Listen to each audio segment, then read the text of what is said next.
Apa tugasnya? Akankah ini menciptakan perdamaian abadi di Gaza? Kita akan membahasnya bersama dengan Ahmad Khoirul Umam, Direktur Pasca Sarjana Hubungan Internasional Universitas Paramadina. Selamat malam, Mas Umam.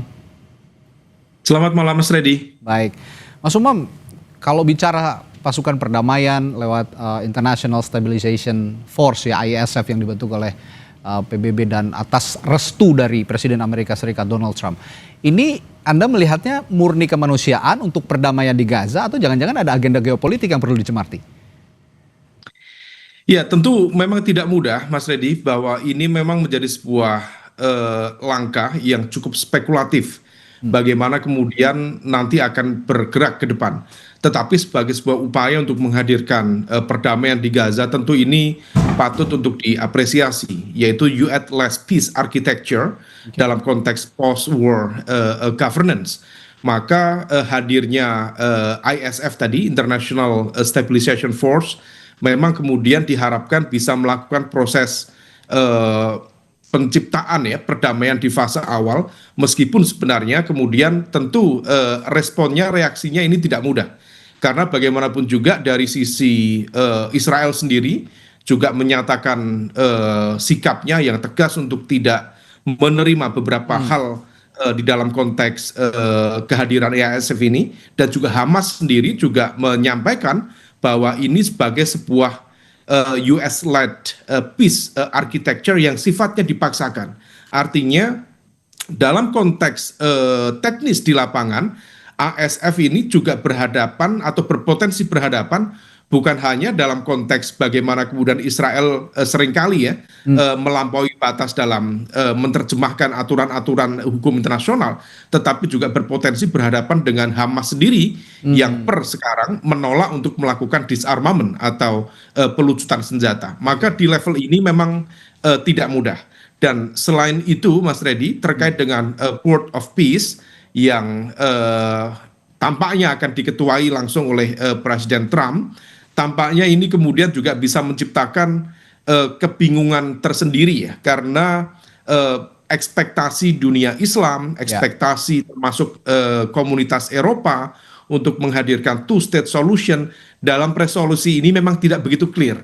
Maka statement yang tadi kalau misal kita baca, memang ada betul terminologi independent Palestine, ada juga pathway to Palestine self-determination and statehood.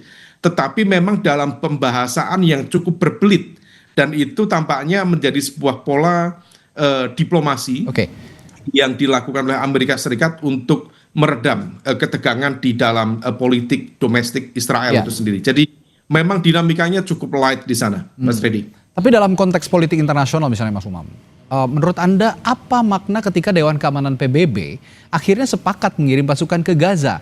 Padahal sebelumnya kan selama ini banyak usulan tersendat oleh veto.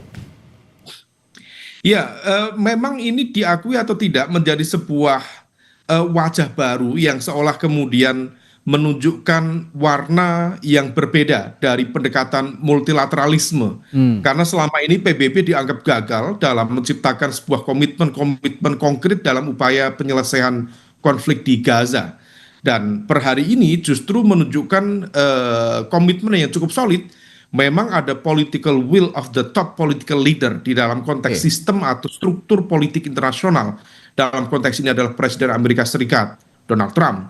Maka kemudian 13 berbanding 0, meskipun memang ada Rusia dan juga China yang memilih abstain, tetapi abstainnya China dan Rusia itu kemudian secara tidak langsung memberikan ruang yang terbuka bagi UNSC, United Nations Security Council, untuk mengeksersis keputusan ini. Memang tidak mudah karena bagaimanapun juga tantangannya cukup beragam, tetapi sebagai sebuah langkah awal menuju hadirnya perdamaian, menuju hadirnya two-state solution, tentu upaya untuk menghadirkan ISF di tengah ruang konflik yang selama ini betul-betul sulit untuk diredam, ini menjadi langkah maju yang harus diapresiasi. Memang Mas Reddy, kita tidak banyak pilihan, tetapi sebagai sebuah fakta keputusan, ini adalah langkah positif yang patut diapresiasi bersama. Baik, nah saya masuk ke ISF lagi. bagaimana mandat ISF ini bisa selaras dengan prinsip-prinsip piagam PBB misalnya. Khususnya pasal 24 kalau saya baca ini tentang tanggung jawab Dewan Keamanan dalam menjaga perdamaian internasional. Toh selama ini Dewan Keamanan bertugas untuk menjaga perdamaian dunia. Ya, oleh karena itu memang betul-betul harus diletakkan pada satu basis hukum internasional yang memang mengikat. Itu yang kemudian disampaikan oleh Menteri Luar Negeri Palestina ya. Berharap bahwa putusan ini diharapkan bukan hanya berhenti pada level resolusi di tingkat PBB, tetapi memang betul-betul bisa diikat dalam konteks hukum internasional yang harus dijalankan, baik itu oleh ISF sendiri, termasuk oleh otoritas Israel dan juga otoritas Palestina. Dalam konteks ini di wilayah Gaza adalah Hamas itu sendiri. Nah, kalau misal kemudian itu bisa dilakukan, tentu langkah pengkondisian itu bisa terjadi sebagai bagian dari demilitarization zone ya.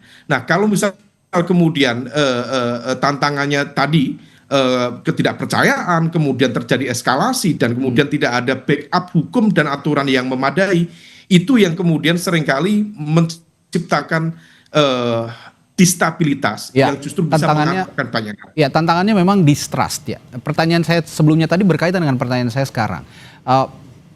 Jangan-jangan misi ini alih-alih untuk menciptakan perdamaian di jalur Gaza, tadi Anda sudah menyinggung juga Mas Umam bahwa masing-masing pihak saling kekeh gitu ya, saling bersikukuh bahwa Hamas tidak mau melucuti senjatanya, Israel pun demikian. Nah, menurut Anda apakah misi ini justru akan menciptakan perdamaian atau malah intervensi yang berisiko membuka babak baru konflik di jalur Gaza?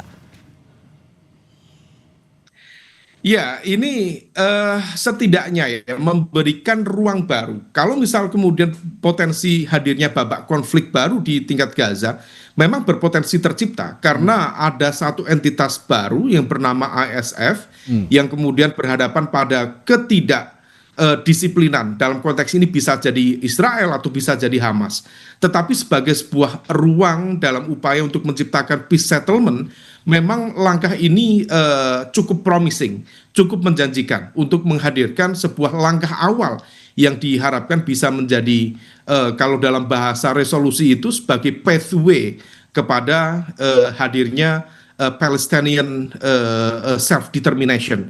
Nah, karena kalau misal kemudian tidak ada stabilitas, tidak ada perdamaian, tidak ada rekonstruksi ulang pasca perang kemarin, maka menjadi sangat absurd kalau misalnya kemudian kita bicara two-state solution atau bicara tentang self-determination. Maka dalam gambar besar, dalam konteks struktur politik internasional, ini merupakan ruang yang cukup baik, meskipun dalam perspektif China dan juga Rusia ya, termasuk dalam perspektif Hamas, ini adalah sebuah cara yang dalam tanda kutip agak dipaksakan oleh Amerika Serikat. Tetapi masyarakat internasional tentu tetap melihat meskipun ini sifatnya agak dipaksakan karena Cina dan Rusia mengaku mereka tidak sama sekali tidak membaca atau tidak tahu bagaimana susunan prinsip-prinsip di dalam resolusi itu sehingga tidak sempat membahas secara lebih detail. Tetapi sebagai sebuah gambar besar tentu ini bisa menghadirkan sebuah prekondisi, jadi prakondisi bagi hadirnya perdamaian yang lebih menjanjikan di Gaza ke depan, Mas Reddy. Perdamaian yang lebih menjanjikan, tapi terlebih Dewan Keamanan PBB juga harus memiliki indikator keberhasilan yang dipegang agar misi ini tidak menjadi sekedar simbolik saja, tapi benar-benar memulihkan keamanan dan kondisi kemanusiaan di jalur Gaza. Baik, terima kasih Ahmad Khairul Umam, pakar hubungan internasional telah berbagi perspektifnya malam hari ini di Sapa Indonesia Malam. Sampai jumpa lagi, selamat malam Mas Umam. Terima kasih Mas Reddy.